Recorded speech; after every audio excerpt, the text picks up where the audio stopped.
Peuple de Dieu, shalom à tous et à toutes, j'espère que vous allez bien. Ici Frère Jaili, on se retrouve aujourd'hui pour une nouvelle vidéo avec un nouveau témoignage, avec du coup une nouvelle invitée. Je vous présente Sœur. Sœur Miwa, enchantée. Merci à toi de pouvoir simplement répondre à notre invitation. Merci à vous de m'avoir invité. Avant de pouvoir rentrer un peu en profondeur, je veux que tu puisses te présenter un petit peu qui tu es, qui es-tu. Qui je suis? Alors moi c'est Sœur Miwa, j'ai 19 ans. Je suis en études d'auxiliaire de puéricultrice parce que j'ai toujours eu cet amour-là pour les enfants. Et voilà. Alors, je vais prendre ce temps-là. Je veux que tu sois disposé, que tu puisses prendre un temps dans lequel il n'y ait pas d'agitation autour de toi. Parce que je sais et je crois que le témoignage que la sœur Miwa va nous apporter aujourd'hui édifiera plus d'une personne. Je t'invite à faire la prière sans moi. Seigneur, nous te disons merci, nous te rendons toute la gloire. Parce que nous savons encore, Seigneur, que ta présence est dans ce lieu. Seigneur, tu diriges la bouche, Seigneur, de tes serviteurs ici présents. Seigneur, tu nous permets de pouvoir parler en ton nom. Et que, Seigneur, ce témoignage puisse plus encore, Seigneur, édifier plus d'un. Nous croyons que tu as déjà fait. Et nous croyons que tu es déjà même en train de faire. Afin que toute la gloire te soit rendue sur la terre et dans les cieux. Au nom puissant de Jésus que j'ai ainsi prié. Amen. Amen, amen, amen. On va commencer. Alors, raconte-moi un peu. Qui est Miwa? Qui est Miwa? En fait, si on m'aurait posé cette question il y a un an, je t'assure que je n'aurais pas pu te répondre. Parce que j'étais vraiment une enfant, comment dirais-je, colérique. J'étais vraiment une enfant qui est vraiment, comment dirais-je, en manque d'affection parentale. J'étais vraiment une enfant qui recherchait en fait son identité et qui n'arrivait pas forcément à retrouver cette identité-là et ce manque-là qu'il y avait. Et aujourd'hui, Dieu m'a fait la grâce de pouvoir me tenir vraiment aujourd'hui sur cette chaîne, de pouvoir témoigner de ce que Dieu a fait pour moi. Et puis voilà. Très bien, très bien. Donc, si on fait un petit peu ton parcours, est-ce que tu as grandi ici? Tu as des frères et sœurs? Comment un petit peu? Explique-moi un petit peu ta... Alors, je suis l'aînée d'une fratrie de 7 enfants, de chaque mère différente. On a tous le même père. Yes. Et je suis née en Côte d'Ivoire. En Côte d'Ivoire, j'ai grandi avec ma mère. Et jusqu'à l'âge de 10 ans, j'ai vraiment juste été juste avec elle, mais pas avec mon père. Donc là, ça a été vraiment un petit manque, mais je m'attendais pas trop parce que ma mère elle jouait ce rôle-là et elle comblait ce manque qu'il y avait. Donc je suis née en Côte d'Ivoire, j'ai grandi avec elle jusqu'à l'âge de mes 10 ans. Et à mes 10 ans et demi, je suis venue en France. Okay. Je suis venue en France chez un père que je ne connaissais pas du tout. Enfin, dans le sens où c'est mon père paternel. Enfin, c'est mon géniteur, si je peux dire ça comme ça. C'est vraiment mon père. Mais je le connaissais pas dans le sens où j'ai pas grandi avec lui. Ce qui faisait que je le connaissais en tant que père, mais je le connaissais pas en intimité. C'est comme si demain tu me dis, tout le monde connaît Dieu, tout le monde connaît l'existence de Dieu, mais personne ne le connaît en profondeur. Tu vois ce que je veux dire? Et c'était pareil. Et donc là, je me trouve dans un endroit où, j'ai pas connaissance de qui il est. Je me demande, je me dis comment est-ce que ça va être et tout ce qui s'ensuit. Et par la suite, je suis restée avec lui que 6 mois.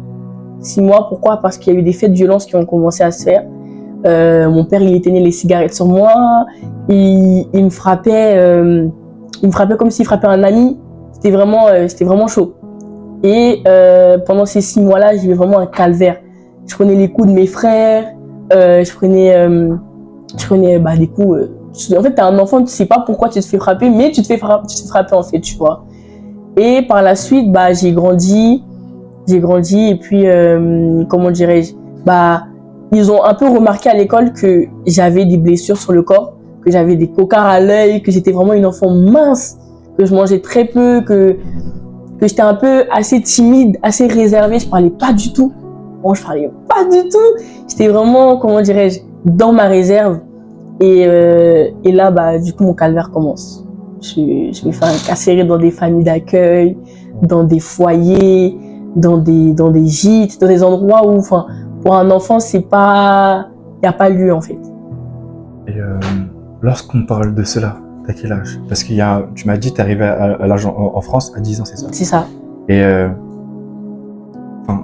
quand on parle de ça, t'as quel âge à peu près? J'avais 11 ans. 11 ans. 11 ans. Donc en une année, t'as vécu tout ça? C'est ça.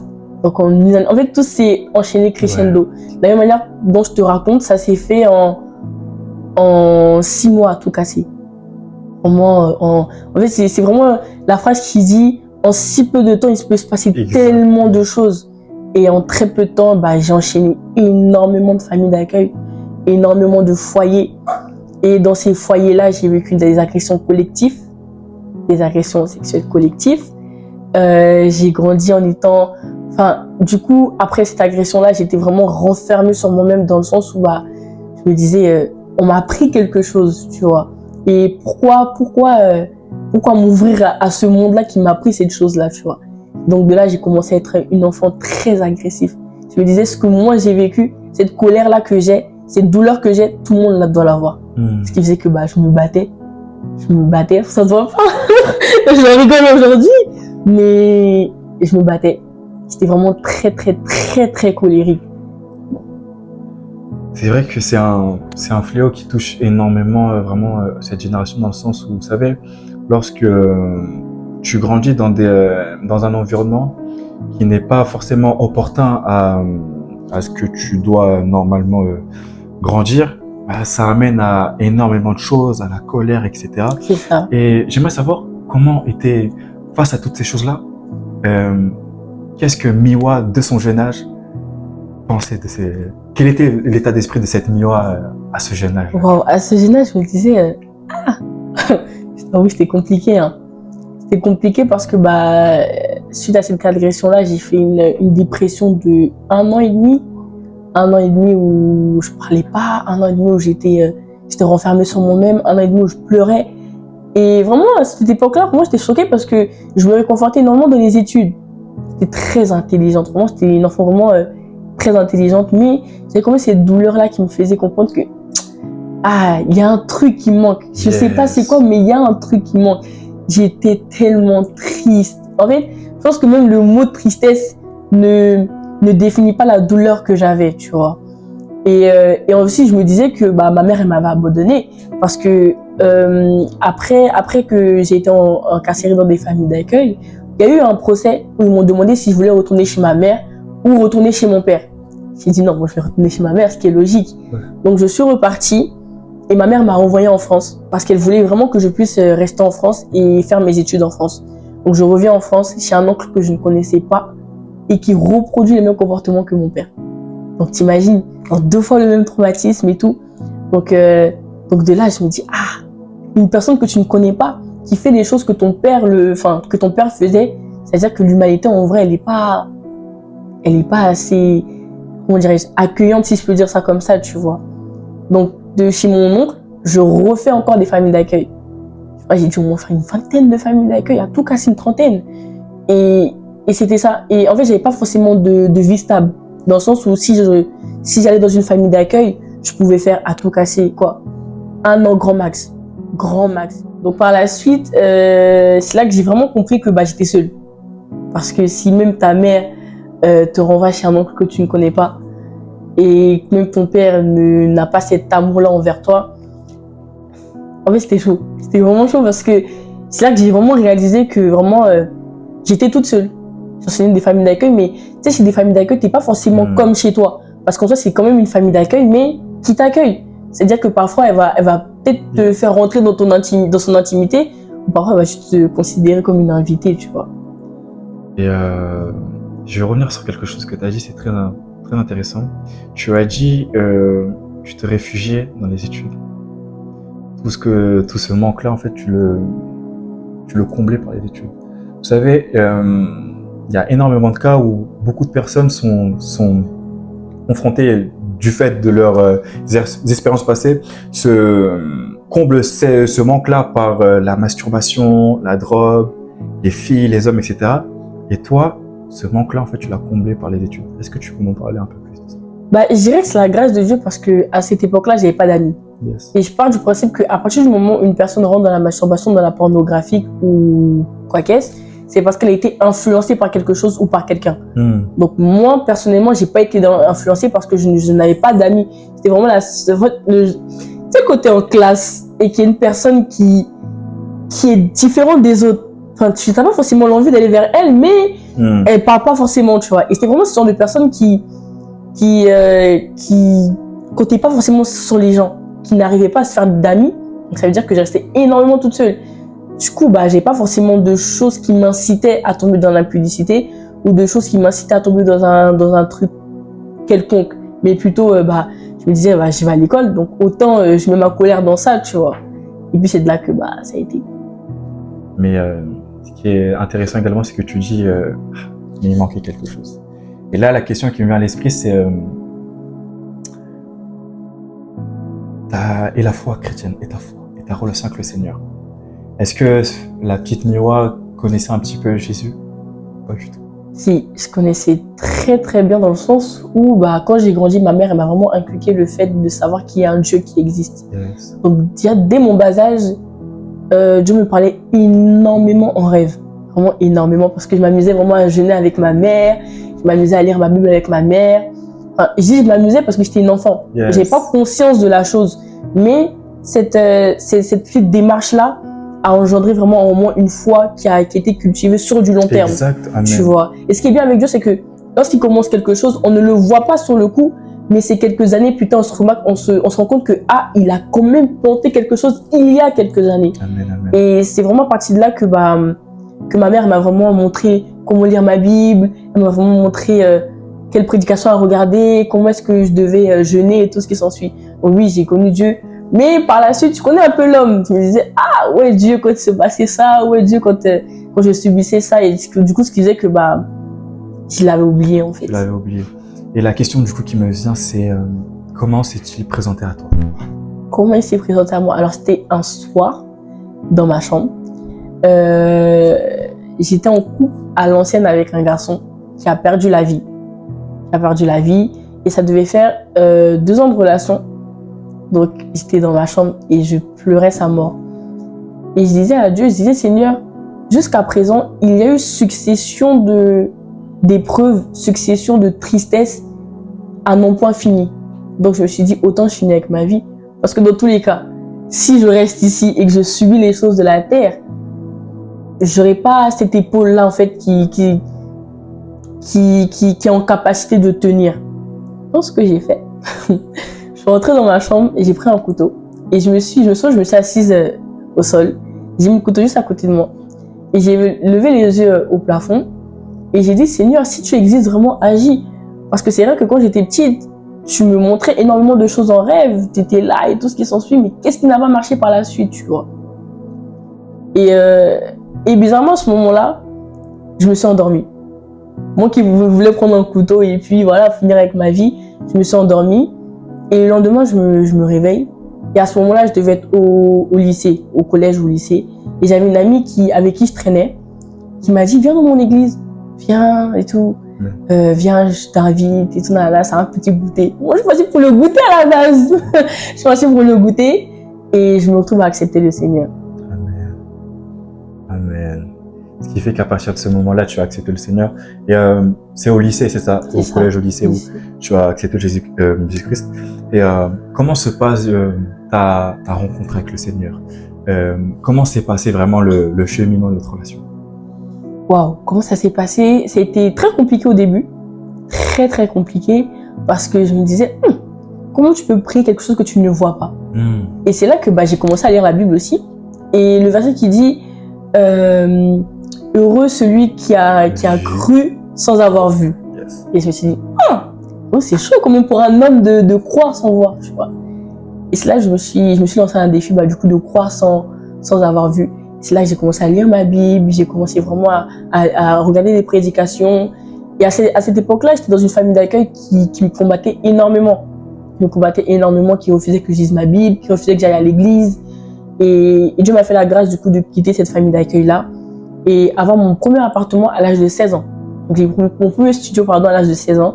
Et c'est à partir de là, vraiment, que ma relation avec Dieu commence. Parce que du coup, j'avais commencé à prier, commencé à jeûner, commencer à regarder les prédications et tout ce qui s'ensuit. Et je me retrouve à l'hôpital. Je me fais hospitaliser 1 mois dû à l'agression que j'avais subie. Parce que du coup, j'étais quand même une enfant. Ça a créé un dérèglement chez moi, du coup. Et donc, je me fais hospitaliser 1 mois. Donc, 1 mois, je me fais hospitaliser, 1 mois, je me fais opérer dans ce mois-là, tu vois. Et c'est de là que ma foi se renforce. Parce que je me dis, si je suis là, à quelques jours de mon baptême, c'est que Dieu a quelque chose pour moi, tu vois. Et à cette époque, j'avais un ami qui m'édifiait énormément, qui m'envoyait des versets, prends courage, fortifie-toi, si tu as vécu ça jusqu'à présent, c'est parce que Dieu prévoit des choses pour toi. Et à force, en fait, ça m'édifiait, et ça renforçait ma foi en Dieu. Voilà. Amen, amen. C'est très intéressant ce que tu as dit, encore une fois. De toute façon, tout est intéressant ce que tu dis. Mais sur le fait que ton ami était là pour pouvoir t'édifier, et des petites semences. J'aimerais donner un conseil à une personne, à mon frère ou à ma sœur.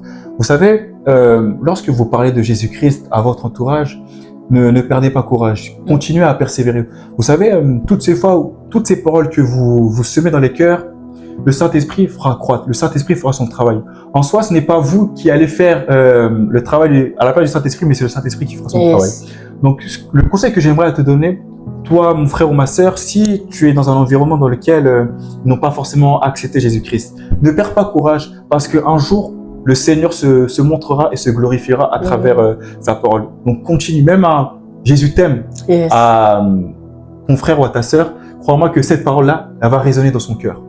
Donc, ne baisse pas les bras, continue à persévérer et ça finira par payer. Et du coup, j'aimerais juste revenir sur ça. Est-ce que tu as un entourage, est-ce que tu avais à ce moment-là un entourage au Christ? C'est important d'avoir un entourage au Christ. Comme je te l'ai dit, j'avais pas forcément d'entourage dans le sens où j'étais vraiment, comment dirais-je, renfermée sur moi-même. En fait, j'avais tellement du mal à faire confiance aux hommes comme femmes. J'ai vraiment du mal à m'ouvrir, j'ai vraiment du mal à me dire que peut-être cette personne-là, elle est gentille, peut-être cette personne-là, elle est bien. Et ce qui a créé en fait en moi une solitude. Une solitude parce que je me renfermais énormément sur moi. Moi, tu pouvais me voir dans la rue et tout, j'allais passer à côté de moi, j'allais juste te dire bonjour. Mais j'allais pas te dire oh tu vas bien, comment tu t'appelles. J'allais vraiment rester dans mon coin. Et ce qui faisait que à cette époque, comme j'avais pas d'entourage, j'avais pas de fer pour m'aiguiser. Tu vois ce que je veux dire? Ce qui faisait que au lieu de grandir, je stagnais énormément. L'importance d'avoir vraiment un entourage chrétien. Franchement, je vous recommande d'avoir vraiment un entourage chrétien. Ça vous permettra de vous édifier, car la Bible nous dit encouragez-vous les uns les autres, priez pour vous les uns les autres. C'est vraiment important d'être entouré de bonnes personnes, car la Bible également nous dit que les mauvaises compagnies corrompent les bonnes mœurs.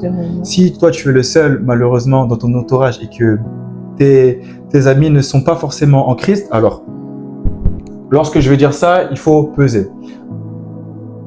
La première solution la première hypothèse, c'est que Dieu va te solliciter à travers toi afin que tu puisses justement gagner la vie de toutes ces personnes-là. Mais le second conseil que j'ai à te donner également, c'est que prends du recul et pose-toi la question, est-ce que cet entourage-là m'emmène à avoir une intimité avec le Seigneur? Pose-toi cette question et tu verras tout simplement la réponse que le Seigneur te donnera. Ça, c'est un conseil que j'ai à te donner. Après, si je devais rajouter aussi sur ce que tu as dit, c'est que tu sais, parfois, la Bible me dit porter les fardeaux des uns et des autres. Parfois aussi, c'est vrai qu'on a tendance à vouloir aider son prochain, on a tendance à vouloir se mettre en disposition pour aider ce prochain-là, mais ce n'est pas ton combat. Dans le sens où son combat, tu ne seras pas en capacité de le porter. C'est pour ça que du coup, j'aimerais t'encourager aussi à vraiment demander au Saint-Esprit, est-ce que tu as la capacité de porter le poids de ton ami et de ton prochain? Voilà. Amen, amen. Et du coup, tu es à l'hôpital, quelques jours avant ton baptême. Comment ça se passe du coup? Je me sens... c'est vrai que les premiers jours, je me sentais triste parce qu'il n'y avait personne qui me rendait visite. Vraiment personne. Et il y avait personne qui me rendait visite et tout. Et j'étais énormément seule. En fait, je pense que mon témoignage est vraiment basé sur la solitude. Dans le sens où, à ce moment-là, je m'attendais vraiment à ce que, mes éducateurs viennent me voir. Ah, Miwa, comment est-ce que tu vas? Et tout ce qui s'ensuit. Et moi, il n'y avait personne. Je voyais, j'avais une chambre partagée et je voyais la personne qui était à côté être visitée par sa famille. Et avec moi, je passais toutes mes journées dans mon... Et le fait de voir que les autres se faisaient visiter par leur famille et que moi, j'avais personne, C'est vrai que c'était très, très, très, très compliqué. Et je me souviens, un jour, je suis sortie de mon lit, je me suis assise sur une chaise et j'ai commencé à pleurer. Et c'était en plein été. Et au moment où je pleure, il y a du vent dehors. Je comprenais pas. En fait, plus je pleurais, plus il y avait du vent. Et je comprenais pas. Et je pleurais d'une douleur. Et j'étais tellement fâchée que j'ai dit à Dieu, Seigneur, aujourd'hui, j'ai pas envie d'ouvrir ma Bible pour que tu me parles. Je veux que tu viennes, tu descends de ton trône et que tu me parles, tu vois. Et je suis restée là pendant 45 minutes, 1 heure. Et je pleurais, je pleurais. Au moment où j'arrête de pleurer, il n'y a plus de vent. Et je rentre dans mon lit. Et la première chose que je fais, c'est ouvrir TikTok. Et il y avait une vidéo qui disait, lorsque Dieu veut te bénir, il va d'abord te mettre des épreuves. Il va d'abord voir jusqu'à où est-ce que tu es prêt pour aller pour lui, tu vois. Et ça m'avait rassurée parce que je me disais, ah, il s'est souvenu de moi, il m'a pas oublié. Juste un petit signe vraiment à édifier mon cœur et vraiment à restaurer mon cœur, tu vois. Et donc à partir de là, bah, je reste à l'hôpital, je me fais opérer. Du coup, je sors de l'hôpital et je me fais baptiser. Quelques jours après, je me fais baptiser. Et les choses se sont enchaînées tellement vite. J'ai eu mon parler en langue le jour de mon baptême. J'ai eu différents dons qui sont apparus même 1 semaine après mon baptême. Et après, je retombe.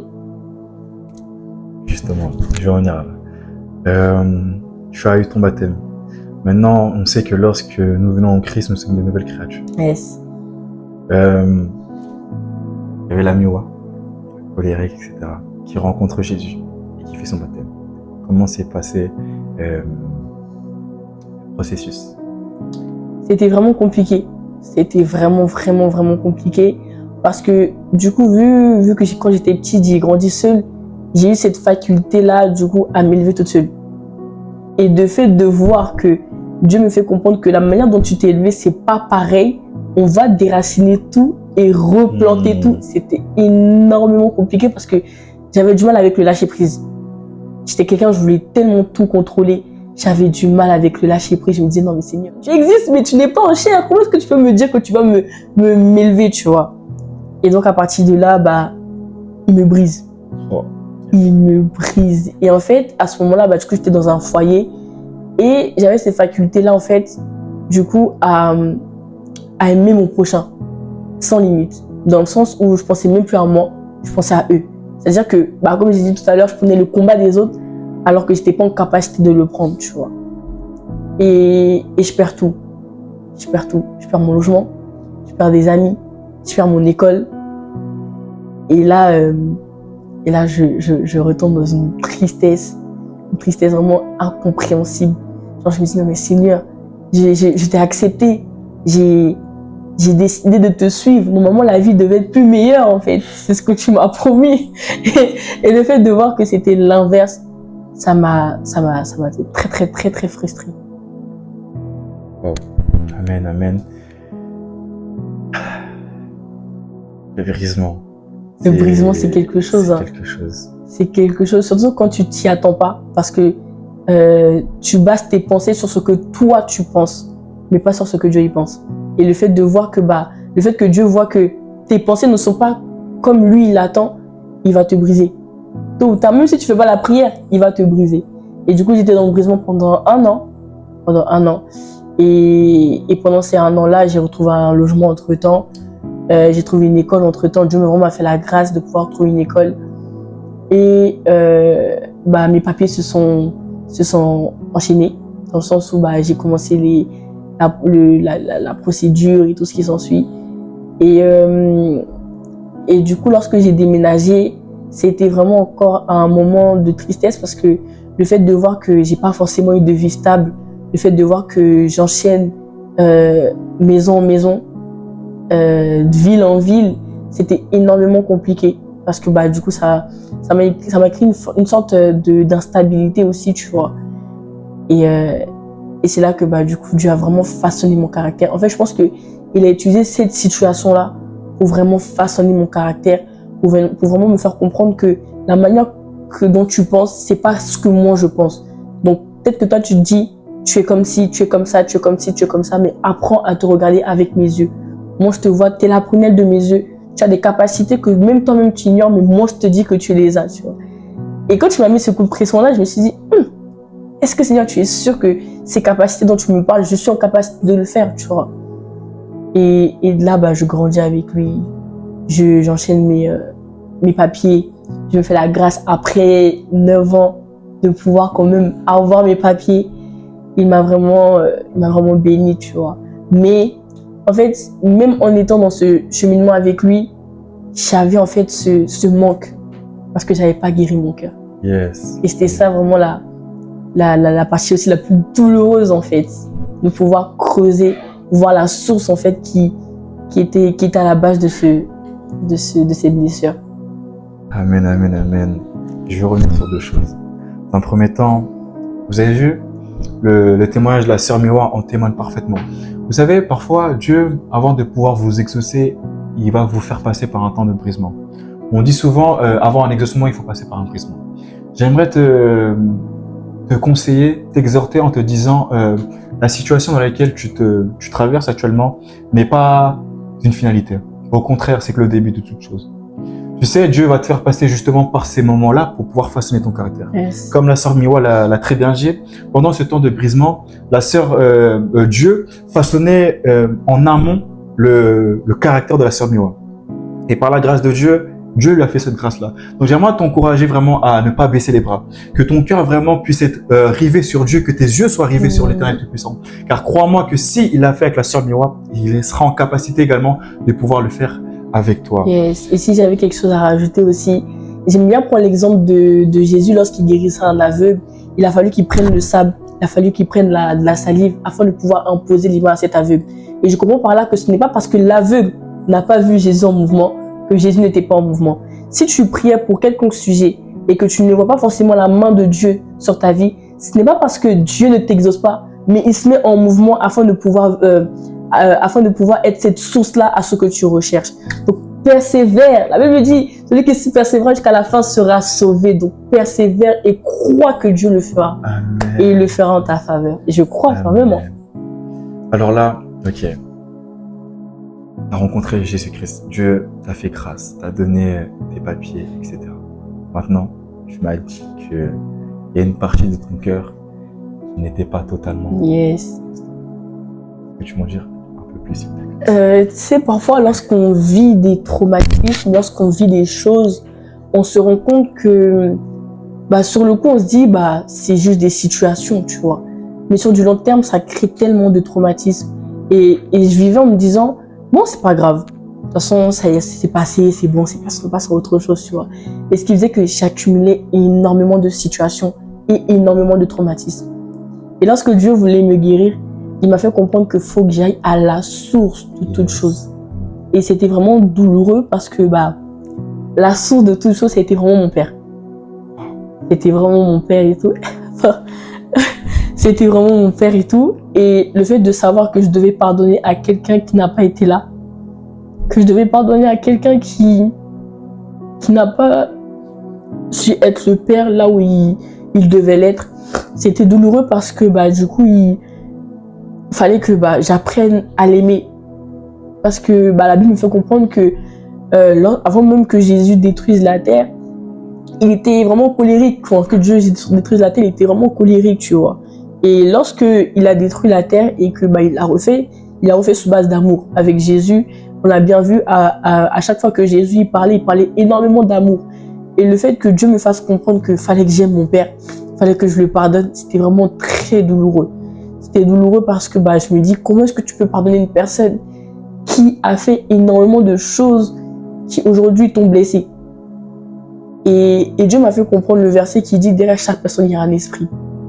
Et c'est sur ce verset-là que je me suis basée pour me dire que peut-être s'il a fait ça, c'est peut-être parce qu'il a été animé de tel esprit. Et du coup, voilà. Wow. C'est très, très, très intéressant ce que tu dis. Frères et sœurs, il y a des endroits dans lesquels vous ne pourrez pas accéder tant que vous n'avez pas au préalable fait le propre. Vous n'avez pas balayé le propre. Comme la sœur Miwa, tu nous l'as dit, en fait, ce que je comprends, ce que le Saint-Esprit me fait comprendre, c'est que pour pouvoir accéder à autre chose, tu devais revenir à un souci Yes. à pardonner ton père. C'est comme tout simplement un jeu vidéo où avant de pouvoir tout simplement monter, tu dois quand même terminer ce niveau. Tant que tu l'as pas terminé ce niveau-là, tant que tu n'es pas rentré dans cette dimension-là, tu dois quand même malgré tout pardonner ton père. Et tu nous l'as dit, ça a été compliqué. Ça s'est fait sur plusieurs étapes. Comment ça s'est passé le processus? La première étape, je devais d'abord prendre conscience que j'étais blessée. Et parce que moi, je vivais en me disant, non, je suis pas blessée, c'est des choses qui passeront, c'est juste des petites douleurs. Et à chaque fois que je réfléchissais comme ça, par exemple, je pouvais me dire ça aujourd'hui, peut-être dans la semaine, je vais être animée d'une grande tristesse. Wow. Une grande tristesse et une solitude. Et en fait, j'ai comme des flashbacks. J'ai comme des flashbacks, des souvenirs parce que du coup, en grandissant, j'ai vraiment grandi dans le déni. Ce qui a fait qu'il y avait certaines parties de ma vie où j'avais complètement oublié. Et c'est lorsque je réalisais que j'avais une tristesse, c'est là que j'avais des flashbacks qui revenaient. Ah, Miwa, t'as vécu ci, t'as vécu ça, t'as vécu ci. Parfois, j'en faisais des rêves. Parfois, j'étais là, je rêvais et je me souvenais des agressions. Parfois, j'étais là, je dormais et je me souvenais de la fois où mon père il me battait. Et c'était énormément compliqué. C'était vraiment énormément compliqué. Je pense que cette partie-là, c'est vraiment été la partie où ça a été vraiment douloureux. Réaliser, prendre conscience, aller à la profondeur, c'était vraiment douloureux. Et en fait, tous ces flashbacks, toutes ces mauvaises pensées-là, en réalité, c'est le diable qui te mettait toutes ces choses-là. C'est ça. Pour pouvoir t'empêcher justement de pouvoir pardonner. C'est comme par exemple une personne qui va pécher, une personne qui est dans la masturbation, elle va commettre cet acte-là. Et au lieu de pouvoir se repentir, l'ennemi va lui dire tu es trop sale pour venir à Dieu. En fait, de ce que je comprends, c'est le diable en fait qui t'a empêché. Mais ce qui est bien, c'est que dans cette épreuve-là, le Seigneur en fait t'apprenait à t'humilier. Parce que comme tu m'as dit tout à l'heure, tu étais quelqu'un qui avait le lâcher prise. Très compliqué. Et en fait, au cours de cette épreuve-là, le Seigneur te faisait comprendre que tu dois t'humilier et juste à revenir à ton Père. Et c'est ça qui est vraiment m'émerveillé avec le Seigneur. Et j'aimerais, est-ce que tu as un petit conseil à donner à une personne qui passe par cette situation-là, qui passe par ce lâcher-prise-là? Comment est-ce qu'elle peut justement s'humilier? Comment est-ce que vraiment elle peut faire le lâcher-prise? C'est vraiment déjà prendre conscience qu'il y a une divinité et que c'est pas forcément une divinité. En fait, parfois, on prend Dieu comme étant un Dieu. Certes, il est au-dessus de tout. Il est semblable à personne, ça c'est sûr. Mais parfois, on le prend comme une grande divinité, ce qui permet qu'on a une sorte de distance qu'on met entre lui et nous. Et la Bible me fait comprendre que quand vous priez, dites notre Père. Elle ne dit pas dit Dieu, dit Jésus, dit ceci, mais plutôt notre Père. Et je pense que si aujourd'hui tu as du mal à pouvoir avoir le lâcher-prise, c'est parce que tu incarnes une sorte de relation entre toi et Dieu et non entre toi et ton Père. Et à partir du moment où tu réaliseras que Dieu c'est ton Père, tu auras tellement le lâcher-prise facile. Tellement le lâcher-prise facile. Parce que c'est là que j'ai vraiment compris que Dieu n'était pas seulement un Dieu, mais il peut jouer aussi le rôle d'un Père. Amen, yes. Donc voilà. C'est très intéressant ce que tu dis, vraiment. Faut prendre conscience que, avant toute chose, la foi chrétienne, ça se base sur une relation. Et de la même manière que toi et moi, on est en train de se parler, tu dois avoir cette relation-là avec Dieu. Dieu n'est, il est haut, comme je l'ai dit, il est divin. Mais avant toute chose, Dieu, c'est ton ami. Dieu, c'est ton époux et plein d'autres choses, en fait. En fait, ce qu'il attend de toi, c'est que tu puisses te confier à lui, tout simplement. Que tu puisses lui parler de la même manière dont tu parles à ton gava ou à ta go, comme on dit, tu vois.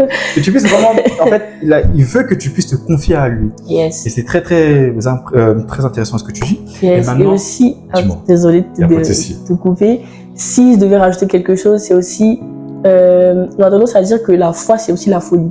Moi, ce que je faisais, c'est que lorsque j'étais dans ma chambre et j'étais dans ma pièce et que je sentais une grande tristesse parce que j'arrivais pas à avoir le lâcher prise, je mettais une chaise devant moi et je parlais. Je disais, Seigneur, j'ai vécu ci, j'ai vécu ça, j'ai vécu ci, j'ai vécu ça. Voilà. Et je me sentais tellement bien. Et parfois, les hommes peuvent prendre ça comme une attitude de folie, mais c'est pas vraiment une folie dans le sens où tu sais à qui tu parles. Amen. Tu vois, et ça t'aide énormément. Donc si j'avais un conseil à te donner, ce serait ça. Amen, amen, amen. Merci vraiment pour ces très beaux conseils. Ok, on passe par la période où tu dois lâcher prise, tu dois vraiment t'humilier au Seigneur. Maintenant, face à ton père, excuse-moi. Et comment ton papa, lui, réagit face à ça? Comment il se trouve? Comment il se comporte? C'était compliqué parce que j'ai quand même essayé de le retrouver. J'ai essayé de le retrouver. Comme je t'avais dit, il y avait un procès qui a eu lieu quand j'étais petite. Et en fonction de ce document-là, j'ai retrouvé son adresse. Yes. J'ai regardé un peu son compte Instagram, essayé de chercher son numéro. Vraiment la pisteuse que je pensais être. Et au final, j'ai réussi à avoir son numéro et tout. Mais j'arrivais pas à lui écrire. Et c'était compliqué.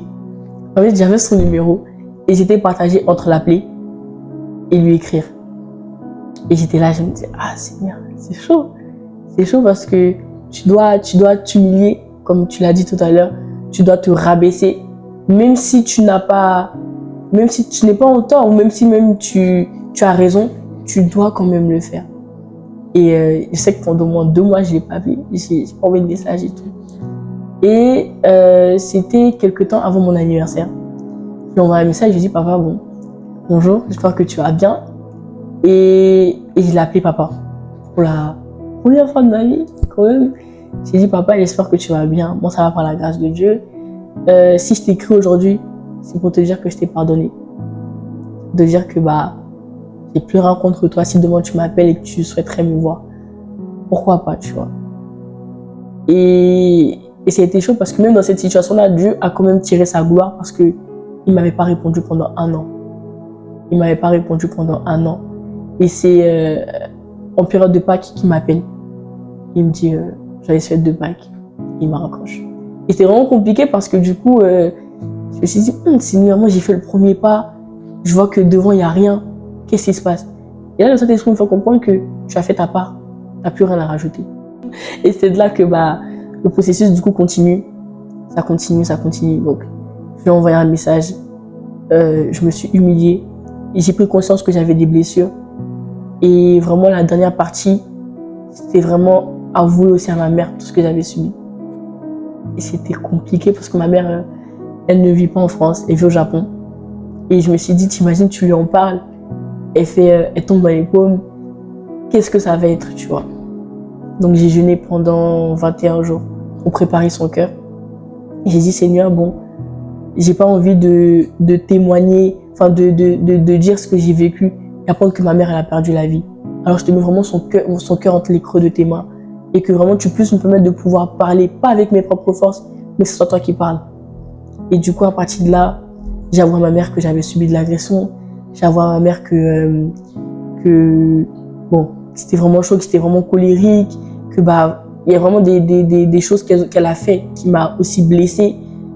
Et c'est de là que notre relation, elle et moi, a vraiment commencé. Cette base de confiance-là. Moi, je pensais qu'elle allait prendre mal, mais elle a dit, c'est pas grave. T'as vécu ça. Je suis vraiment désolée. Elle s'est excusée. Et le je suis vraiment désolée m'a fait tellement de bien. Et ça a aussi vraiment contribué à mon témoignage et à ma restauration, tu vois.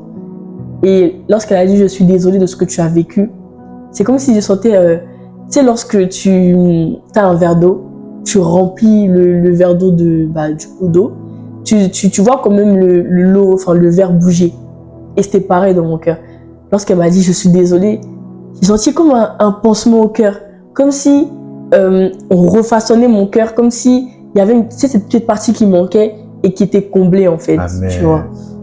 Et à partir de là, vraiment, elle et moi, notre relation a vraiment commencé. Cette base de confiance là, parce qu'elle m'a dit, tu m'as quand même fait confiance en me disant ce que tu as vécu.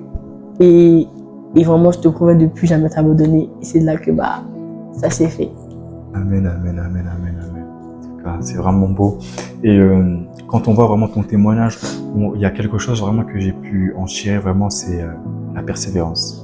Tout au long de ton parcours, de ton plus jeune âge jusqu'à aujourd'hui, tu n'as fait que persévérer. Et vraiment, je bénis vraiment le Seigneur pour ta vie, parce que ta vie est un témoignage pour toutes les personnes. Amen. Et je crois et j'ai la conviction que ce témoignage-là parlera à énormément de personnes. Yes. Du coup, vraiment, j'aimerais encourager cette personne-là à toujours persévérer. Persévère, vraiment. Ne lâche rien. Ok, parfois il y aura des moments où ce sera compliqué. Tu vas tomber, tu vas te relever. mais sache qu'il y a quelqu'un qui est derrière toi, c'est l'Éternel Tout-Puissant. Yes. Donc vraiment, j'aimerais t'encourager à ne pas lâcher prise. Tu mènes le bon combat. Yes. Tu finiras par arriver justement à ce que Dieu prévoit pour toi. Et ces temps dans lesquels tu te trouves, où tu sens que voilà, il n'y a personne qui est à tes côtés, Dieu, là où il se trouve, il voit tout ce que tu fais.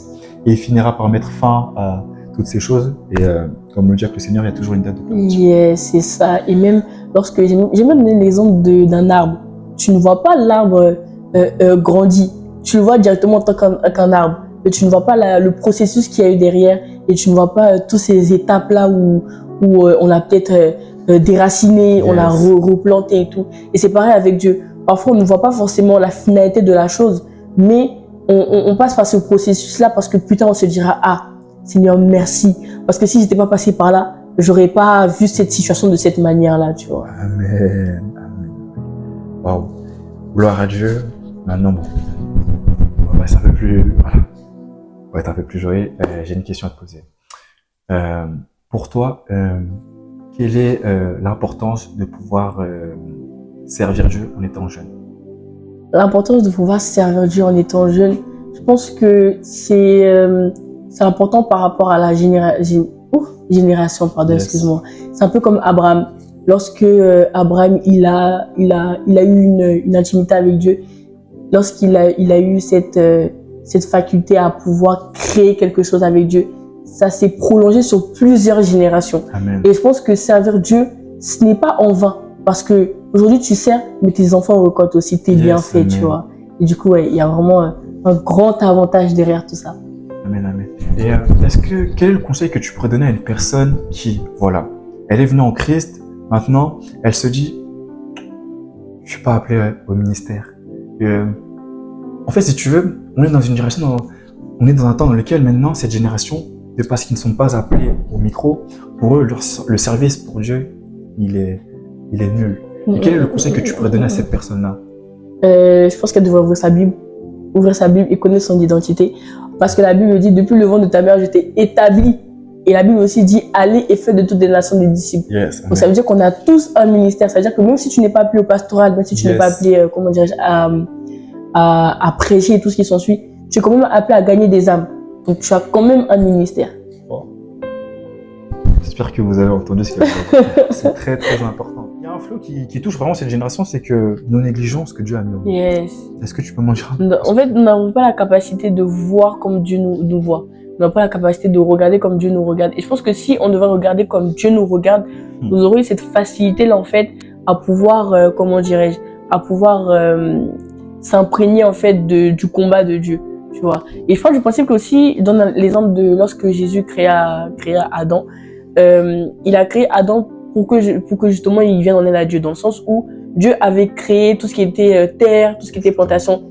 Qui est-ce qui allait planter ça si ce n'est Adam, tu vois. Donc justement, Dieu a créé Adam pour un but précis et il a créé Ève aussi pour un but précis. Amen. Donc en vrai, il faut qu'on arrête de se dire que si je suis sur terre, je suis sur terre comme ça et tout ce qui s'ensuit, alors que tu as un but précis. Et c'est un danger de pas connaître ton but.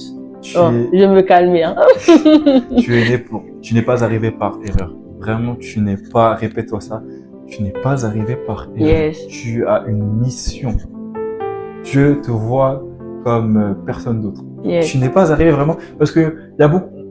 Tu sais, parfois dans les familles africaines, etc. Bon, là, je vais au Pénava, tu sais, parfois, il y a des petites paroles comme ça, là, genre, de toute façon, tu n'étais pas voulu, ou si j'avais su, j'aurais pu fermer les jambes. Laisse-moi te dire que Dieu, avant même que tu sois né, il te connaissait. Il t'avait déjà établi, comme il le dit avec, très bien avec Jérémie. Donc, laisse-moi te dire que ta présence ici, sur Terre, elle n'est pas anodin. Il y a une mission qui a été rattachée à ta vie. Donc, le conseil que j'ai à te donner, connais d'abord ton identité et tu pourras œuvrer pour le Seigneur. C'est un peu comme l'exemple de Joseph. Hein. Joseph n'était pas aimé de sa famille, mais c'est pas pour autant que Dieu n'a pas établi. Dieu a travaillé énormément avec Joseph, tu vois. Donc ça veut dire que s'il est capable... En fait, moi, je crois que le Dieu de la Bible n'est pas resté dans la Bible, qu'il est vraiment présent. C'est-à-dire qu'il faut qu'on arrête de se dire que les trucs qui sont passés dans la Bible sont seulement dans la Bible, alors que elles sont même aujourd'hui jusqu'à présent, tu Amen. vois. Donc arrête de te regarder avec tes yeux, encore une fois, que Dieu vraiment enlève les écailles de tes yeux afin que tu puisses te regarder comme il te regarde. Amen. Et je t'assure que tu connaîtras un peu plus cette nouvelle facette de toi-même et tu pourras vraiment jouir de ta vie sur terre, tu vois. Du coup, voilà. Ne néglige vraiment pas ce que Dieu a mis en toi. Vraiment, ne néglige pas ce que Dieu a mis en toi. Peut-être que tu as un don, je sais pas moi, dans la photographie. Yes. Et toi, tu te dis que ce don-là, il sera pas utile pour Dieu. Et qui sait, peut-être demain, j'ai un podcast à faire. Peut-être que je vais te solliciter. Yes. Donc vraiment, ne néglige vraiment pas ce que Dieu a mis en toi. Tu sais, j'avais médité un passage il y a pas longtemps par rapport aux 3 serviteurs. Lorsque le Seigneur va leur donner tout simplement des pièces d'argent, il y en a un il va lui donner 5, 50, l'autre 10 et l'autre une seule. Maintenant, en fait, le Saint-Esprit m'a fait comprendre quoi? Il m'a fait comprendre que même avec le peu que tu as, tu es en capacité de pouvoir œuvrer pour Dieu. Tu sais, lorsqu'il va revenir, le maître va revenir tout simplement voir les serviteurs. On apprend que celui qui a reçu les 5 pièces, il a encore gagné 5 autres pièces. Le deuxième également, celui qui a gagné 10 pièces, il va revenir avec 10 pièces. Mais cependant, l'autre qui a la dernière pièce, au lieu de pouvoir justement investir sur cette pièce-là, ce qu'il va faire, c'est qu'il va la cacher sur la terre, du coup. Il va lui dire, mais Seigneur, je sais que tu es un maître dur, etc. Donc, j'ai préféré cacher ce que tu m'as donné. Ne méprise jamais ce que Dieu a mis en toi. Sœur Mira, Merci à toi. à monter. Juste prendre ce temps-là vraiment pour qu'on puisse prier. Donc, je t'invite, toi qui es dans le lieu dans lequel tu te trouves, à te disposer. Dispose l'état de ton cœur et on va prier. Père de gloire, je te rends grâce, Seigneur Jésus, pour ce moment que nous avons passé en ta présence. Père, je te remercie. Pourquoi? Parce que je sais que au travers de ce témoignage, au travers de ce podcast, tu as parlé à une personne. Père de gloire, je te remets la vie de cette personne, Seigneur Jésus, qui a entendu ce témoignage, qui a entendu ton appel, Seigneur Jésus. Père, je prie afin que tu puisses disposer l'état de son cœur, que tu puisses voir, Seigneur Jésus, l'état de son cœur et que tu puisses restaurer cette personne. Si tu n'as pas encore reçu le Seigneur Jésus-Christ, sache que tu peux encore le recevoir. Yes. Alors, je vais vraiment faire cette prière pour toi qui n'as pas encore reçu le Seigneur Jésus-Christ. Est-ce que tu peux disposer ton cœur et répéter ces paroles avec moi? Seigneur Jésus, Seigneur Jésus, je te remercie je te remercie pour cette parole pour cette parole qui a été relâchée. qui a été relâchée. Seigneur Jésus, je reconnais Seigneur Jésus, je reconnais que j'ai longtemps que j'ai longtemps mené ma vie mené ma vie sans toi. sans toi. Aujourd'hui, Aujourd'hui, Seigneur Jésus, Seigneur Jésus, prends ma vie, prends ma vie, dirige-la dirige-la comme tu veux. comme tu veux. Seigneur Jésus, Seigneur Jésus, aujourd'hui, aujourd'hui, j'ai pris cette décision j'ai pris cette décision de pouvoir de t'accepter pouvoir t'accepter en tant que Seigneur en tant que Seigneur et Sauveur. et Sauveur. Prends le contrôle de ma vie Prends le contrôle de ma vie et dirige-la comme tu veux. et dirige-la comme tu veux. Au nom de Jésus-Christ. Au nom de Jésus-Christ. Amen. Amen. Ça a été un plaisir tout simplement d'avoir pu partager ce podcast avec toi, Yes, ma sœur. amen. Sois béni, que le Seigneur se souvienne de toi. Amen. Les amis, voilà, la vidéo a été tournée. N'hésitez pas à liker, à partager, à commenter. On se retrouve bientôt pour de nouvelles choses. Et comme on dit, quand tu viens comme tu es, tu repars comme il est. Yes. Oh là là.